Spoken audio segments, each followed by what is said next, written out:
नमस्कार।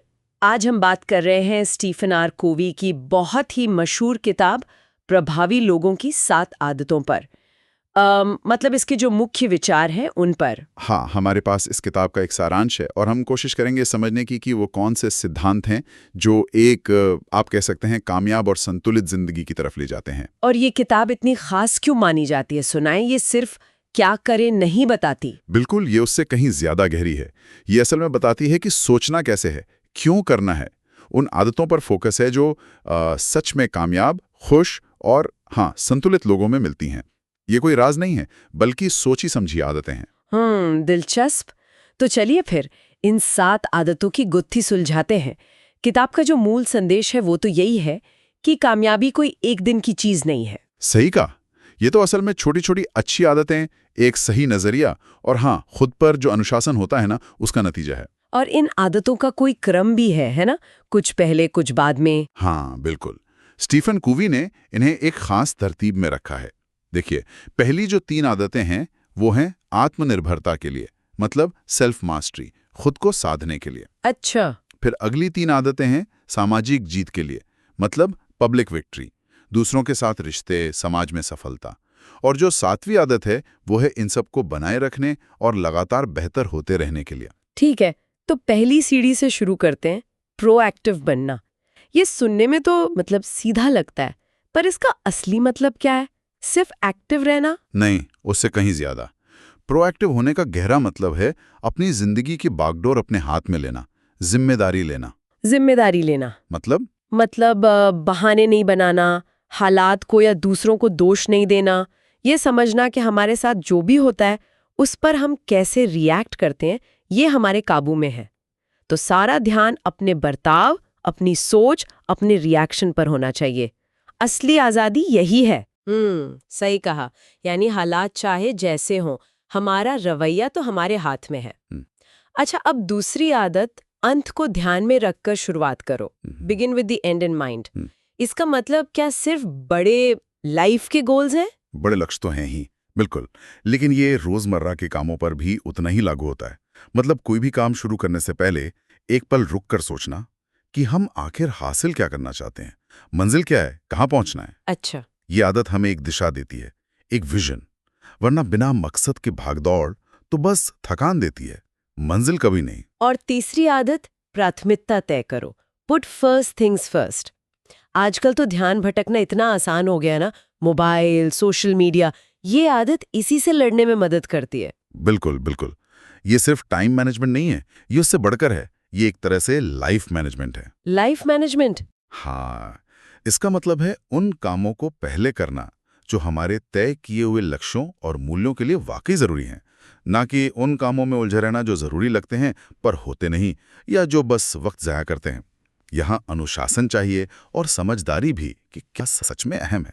हाँ, तो ये पहली 3 आदतें, प्रोएक्टिव बनना, अंत को ध्यान में रखना और प्रायोरिटी तय करना, ये एक तरह से हमारी अपनी बुनियाद मजबूत करती हैं, खुद पर काबू पाना सिखाती हैं। एकदम सही। ये वो बुनियाद है जिस पर बाकी सब टिकता है। इसे कोवी प्राइवेट विक्ट्री कहते हैं। लेकिन दुनिया में हम अकेले तो नहीं है ना? नहीं, बिल्कुल नहीं। तो यहीं से शुरुआत होती है दूसरों के साथ तालमेल बिठाने की, यानी पब्लिक विक्ट्री की आदतों की। और इसमें चौथी आदत आती है विन विन सोचो। विन विन यानी ऐसी जीत जिसमें सबकी जीत हो। ये सुनने में तो बहुत अच्छा लगता है, पर क्या ये हमेशा मुमकिन है, खासकर जब मुकाबला हो, कंपटीशन हो? देखिए, ये एक मानसिकता है, एक अप्रोच है। जरूरी नहीं कि हर स्थिति का नतीजा विन विन ही हो, पर कोशिश हमेशा यही होनी चाहिए कि ऐसा हल निकले जिससे जहां तक हो सके सबका फायदा हो। अच्छा। हार जीत वाली सोच, मतलब मैं जीतूं तुम हारो, शायद थोड़े टाइम के लिए फायदा दे दे, पर लंबे रिश्ते बनाने हैं, भरोसा कायम करना है, तो आपसी सम्मान और फायदे वाली सोच ही काम आती है। ये सहयोग की, कोलैबोरेशन की नींव है। ठीक है। और 5वीं आदत, पहले समझो फिर समझाओ। Seek first to understand then to be understood. मुझे लगता है आजकल इसकी सबसे ज्यादा जरूरत है। हम सब बस अपनी बात कहने की जल्दी में रहते हैं। और कितनी सही बात है ये। और ये सिर्फ चुप रहकर सुनना भर नहीं है। इसका मतलब है सामने वाले के नजरिए को, उसकी फीलिंग्स को सच में महसूस करने की कोशिश करना, जिसे हम सहानुभूति या एम्पैथी कहते हैं। हाँ, सहानुभूति। हाँ, जब हम वाकई दूसरों को समझते हैं ना, तभी अपनी बात ज्यादा असरदार तरीके से रख पाते हैं और रिश्ते भी गहरे होते हैं। समझने की कोशिश पहले करना ये दिखाता है कि हम सामने वाले का सम्मान करते हैं। बिल्कुल। और छठी आदत है सिनर्जी बनाओ, टीम वर्क।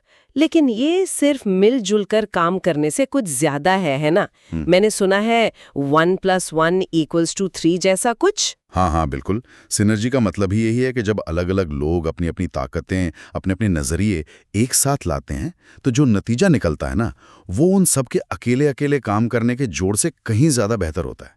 1+1=3 या 10 या 100 भी हो सकता है। वाह! ये असल में मतभेदों को, डिफरेंसेस को एक ताकत बनाने की कला है, जहां अलग अलग विचार टकराकर कुछ नया, कुछ बेहतरीन बनाते हैं। ये है रचनात्मक सहयोग, क्रिएटिव कोऑपरेशन। तो ये 3 आदतें, विन विन सोच, पहले समझना और फिर सिनर्जी बनाना, ये हमें दूसरों के साथ मिलकर कामयाबी दिलाती है। ये हुई पब्लिक विक्ट्री। हाँ, और अब आती है आखिरी 7वीं आदत, जो इन सब को संभाले रखती है। वो कौन सी है? खुद को रोज बेहतर बनाओ, या जिसे किताब में कहा गया है, आरी तेज करो, शार्पन द सॉ। आरी तेज करो, इसका क्या मतलब? इसका मतलब है खुद की देखभाल करना, खुद में लगातार निवेश करना, खुद को रिन्यू करना। यह आदत कहती है कि हमें अपने चारों आयामों का ध्यान रखना है।